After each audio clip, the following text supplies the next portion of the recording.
What up, crew? Sorry I haven't posted in a bit, but I have been scuba diving in Sardinia with sharks.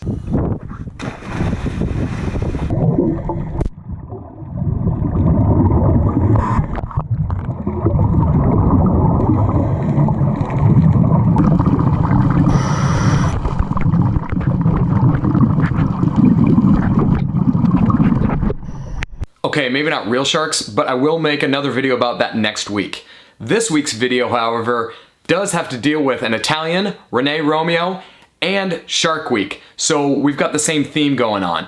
I don't know if you've seen, but Renee and I have paired up to make a Shark Week cake.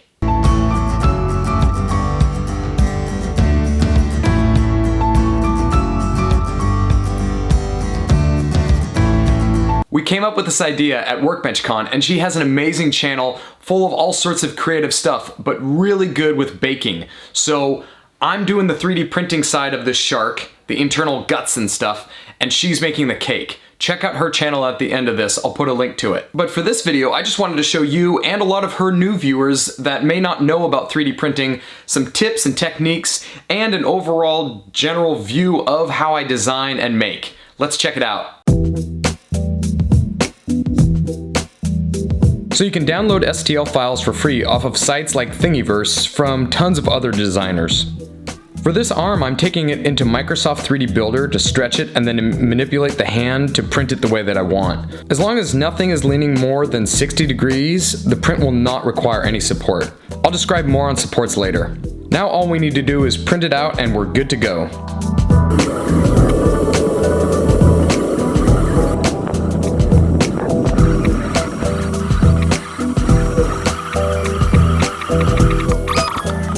For stuff that I design, I like to use Autodesk Fusion 360.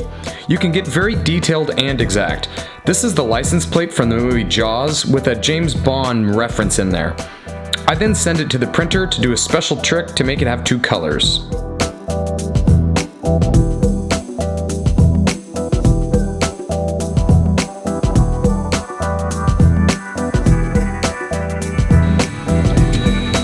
Okay, so it's at this time where we can see that all of the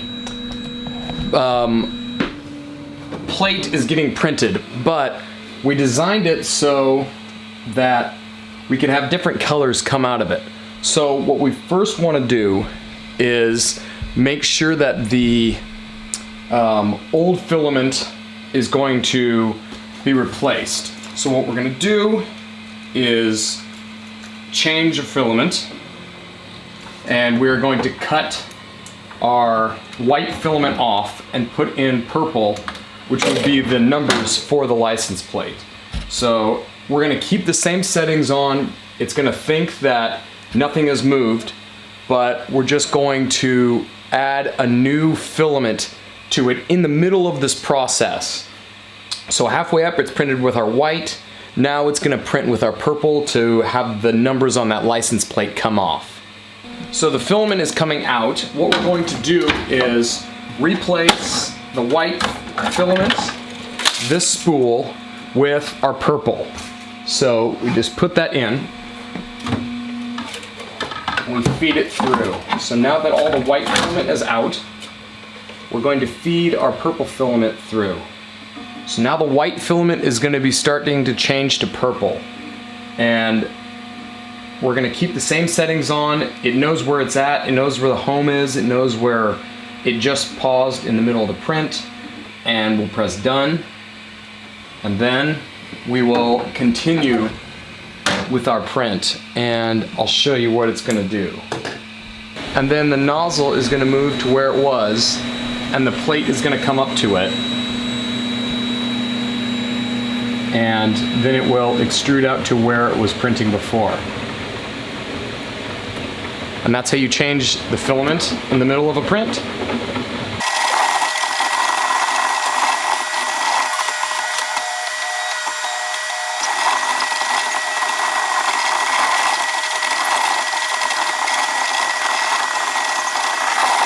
And voila! Our print is done.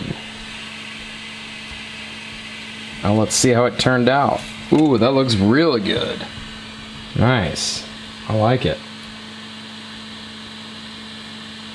Then all we need to do is peel it off of the print bed, and you're good to go.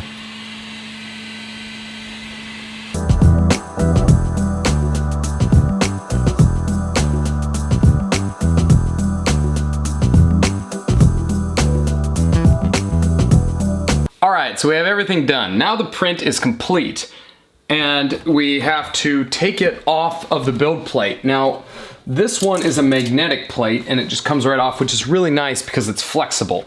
And we also have to take off the supports that were printed, the little scaffolding to hold it, anything beyond that was 60 degrees. So this one is nice and just peels right off. But there's still a little line of all of the support material. So I'll zoom in close and we can take that off with like a little tweezers, or you can just pull it up with your fingers if there's not that much of it, like this. So not that much, a little bit of a raft as well to take off. And we got to take off the brim and the skirt, and yeah, we're left with our life preserver. Looks pretty good.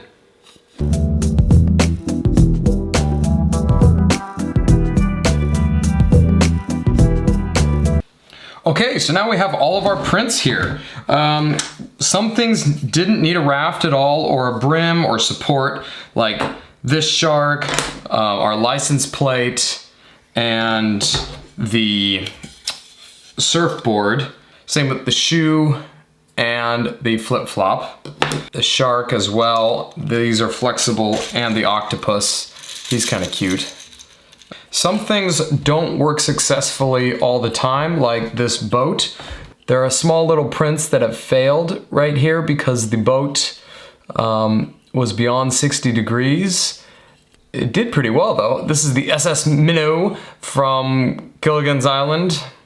So this didn't do that bad of a job on the bridging. Talking about things that do bridge are also things that are less than like an inch, you'd be okay. So this Jaws clamp is printed, and it has a gap right here so it can let this jaw move up and down. And once you take it off the build plate, it basically clips off, and you can see there's a little bit of not that smooth of a print right here, but it's pretty good. Then there's also a brim to hold things to the build plate. So this is going to be with this brim, and so this holds on the outside. You can see there's a little bit of a lip around here. So we'll just take this off. You can just push it down with your fingers, and it will pop right off. See how it just comes off like this? So this little brim comes off. This is mainly used to support things that are wide on that build plate. This will be a great negative for a cookie cutter, or if you want to put a mold, chocolate mold or something inside of it, you can do that. Our hands turned out great. These are gonna look really nice. Nothing needed here, and because nothing is 60 degrees, you don't need any support material. It's always good to not print with supports. If you do have to print with supports, there are some models that have supports printed in them already, so you don't need to build supports everywhere. This fish is a very good example. All of these little dots would trick the software into thinking that there were supports needed, so they just built their own supports onto it. So you can just break these off like this, and no supports are needed then when you build it.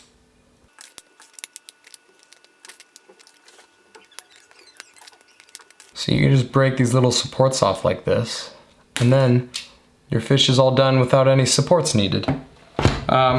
Same with this fish. This is the same kind of thing, where it's a lot of big supports here, and they can just be broken off like this, whole thing. So that way you have the tail. So that way you have this part of the tail that would normally fail, but because there were sacrificial supports being built, it all looks good. You can also build these supports into your model when you design something so that anyone else that wants to print is not going to be left with having to do different supports, because different softwares do different support materials, different settings. So this one, you know what you're going to get. And boom, we have everything done and made for Renee's cake. So all the 3D printing and hard work is done on my end. I'm gonna send these across the pond over to Renee, and make sure to check out her video and how she incorporates most of these inside of the cake itself. Renee used these prints to make a chocolate mold and hid them in a red jello stomach inside of the shark. I have a 3D printer that makes objects out of chocolate, but incorporating actual prints in the cake has taken this art form to an entire new level.